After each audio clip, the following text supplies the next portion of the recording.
I spent just over $9 on all this broth and turkey for my freezer, and I'm going to show you how. This time of year, you can get turkeys for insanely cheap. I started with 2 fresh turkeys that were on sale for 39 cents a pound. Some stores I've seen have had them for 49 cents a pound, 59 cents a pound. So whatever the best deal you can get is still going to be a really good deal. I went ahead and saved the neck, and now I am going to take off the legs.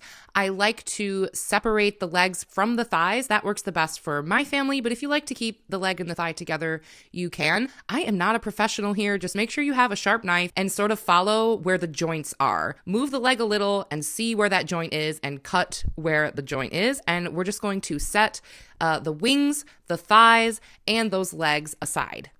Next, I'm going to remove the breasts and set them aside.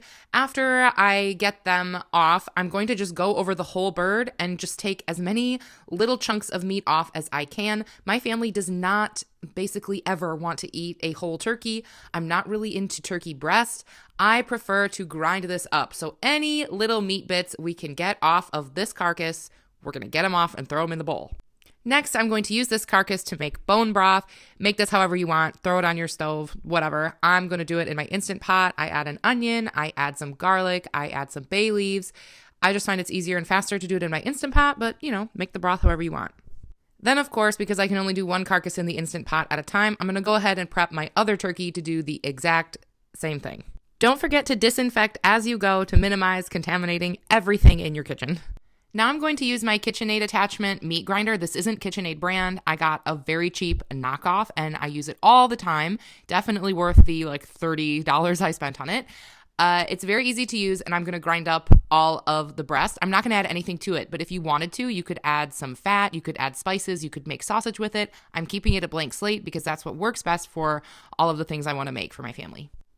Next, I went ahead and weighed it out into 1 pound portions. I ended up getting 5 full pounds plus a half a pound, and I roll it up in saran wrap and toss it in my freezer. After they were frozen, I went ahead and vacuum sealed mine for longer term storage, but you don't have to do this. And I didn't forget about the broth. It's done. I went ahead and strained it, and I decided to use my Nesco electric pressure canner to can my broth. That's my preferred way to store it, but you could also just freeze it. I did have to do this 2 separate times because of those 2 different carcasses, but it was worth it. Next, I went ahead and vacuum sealed our legs, our thighs, and our wings. I separated them by type. We do have a family of 4, so it's kind of like the perfect meal.